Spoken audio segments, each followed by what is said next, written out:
What's a good ship for a first-time cruiser? I always recommend for a first-time cruiser, Oasis or Quantum Class ship, 7 nights would be perfect. The reason why I recommend a 7-night cruise for a first-timer is it gives you a good blend of port days and sea days. And the reason why I pick Oasis Class or Quantum Class is it offers the very best. As a new cruiser, you're just simply not aware of what you like or don't like on a cruise yet.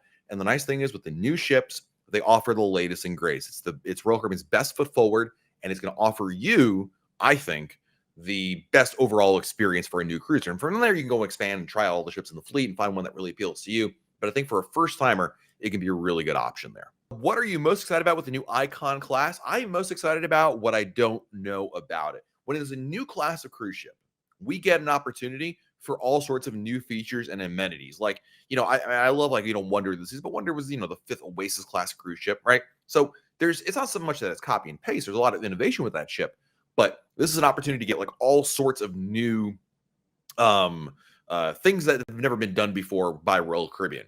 And I like that. That is exciting to me because it's like a blank slate.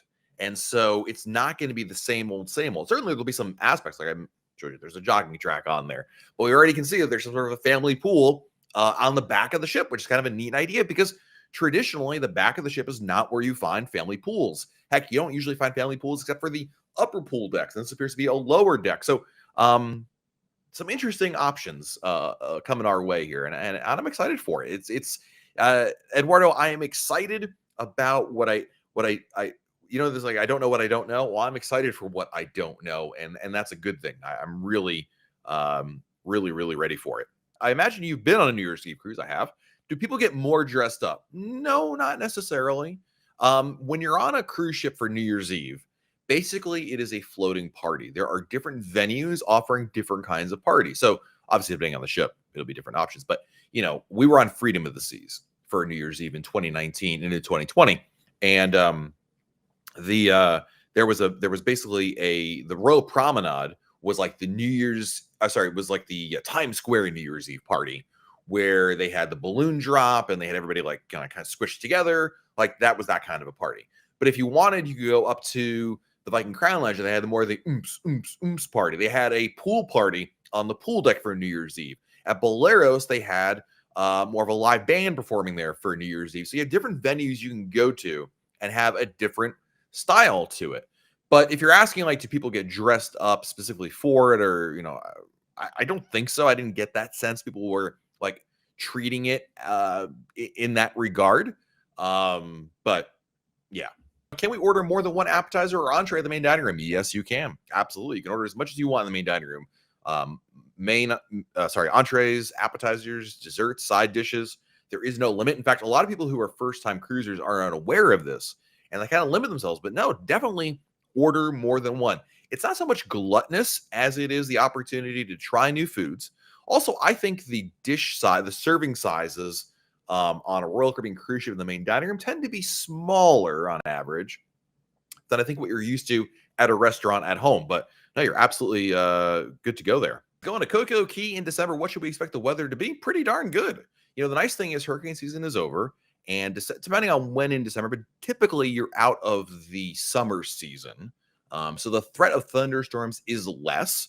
It could rain. When it comes to the tropics in general, it could rain every day. But Misty, don't be like, oh gosh, Matt says it's going to rain. No. It's not an all-day soaker. I'm talking like 15 minutes, an hour at the most, but it's usually a very short-lived shower at best. The nice thing about the winter is it is the dry season in the Caribbean, and so you have a lot less threat of it. Heck, if you play your cards right, and there's no cards to play, it's just luck, really, you might actually not be that humid either. That's a really nice benefit. Like if you ever go to the Caribbean in January or February, the lack of humidity is amazing. You feel like you could do anything. Compared to the rest of the year. But December is a little more hit or miss as to whether or not it's humid or not. But you'll have a great time. It's great weather in December.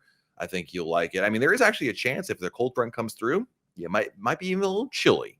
But I would expect more clouds than rain, certainly, if I were you. Older ships like the Radiance Class, good for kids in Alaska. It's great for Alaska. I mean, when you talk for good for kids, I mean, if your kids want to have the new Adventure Ocean, I would say water slides, but there are no water slides on the Quantum Class. I mean, if they want to know more activities on board, certainly the quantum class ships would be better. But you have to remember, you're there for Alaska. It's a very port intensive itinerary, and you're there to see the cool things. And there's no doubt in my mind you will see many more cool things because you're going to more cool ports, no pun intended, with the Radiance Class ships.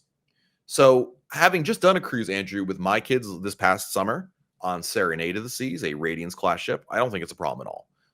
We were so busy doing all the stuff in port that when we had a sea day, the kids actually just enjoyed sleeping in and kind of taking it easy. Would they have preferred, or would they have liked to have gone with a ship that had a seaplex? Sure, I'm sure they would, and they would have preferred that, but they weren't also complaining either. So I think it's totally fine. I would look at it as Alaska being the appeal there, not so much as opposed to the Caribbean, where it's a little more ship centric. Are gratuities built into the cruise cost when checking out? Good question. With the exception of cruises from Australia, or Australia residents, I should say, the answer is no. If you're booking a cruise as an American, Canadian, I think even the Brits as well, the cruise fare does not include gratuities. You have the option of prepaying gratuities, which will then be rolled into your cruise fare. Or you could just wait to get on board the ship, and then the gratuities would be automatically applied to your account. So every night of the cruise, you'd be charged gratuities there. It's only the Australia cruises or resident people who live in Australia where they charge gratuities as part of the cruise fare, because in Australia, tipping is not customary in their culture. And so they've rolled it in there to ensure that the crew members are being taken care of, which I would prefer them to do for everybody. But, they didn't ask me my opinion on that. Does Royal Caribbean allow you to place a hold for only a few hours until you're sure what to book it? No, but a travel agent can do that for you. So what you want to do, pretty girl, is don't call Royal Caribbean. Work with a good travel agent like MEI Travel, and they can do that for you. They can do a 24-hour hold for you. It's a courtesy hold. It's only available to travel agents. So if you want to do that, totally fine. It will protect the price, but then after 24 hours, you either purchase it, book, put a deposit down, or put another hold, but then the price would go back. Like, you lose the price protection, and there would be a hold on the prevailing price at that time. Is it better to book excursions with Royal Caribbean for a European cruise? I would say I don't limit myself to one thing or another. I look at what Royal Caribbean has to offer.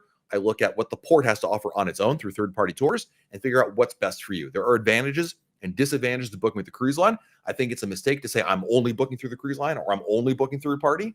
But generally speaking, with European ports, it is a lot easier to simply walk off the ship and walk around and explore than maybe other parts of the world like the Caribbean. So a lot of people, I think, end up doing things on their own. And I'd be leery of like bus tours that can easily be achieved on your own without a group tour.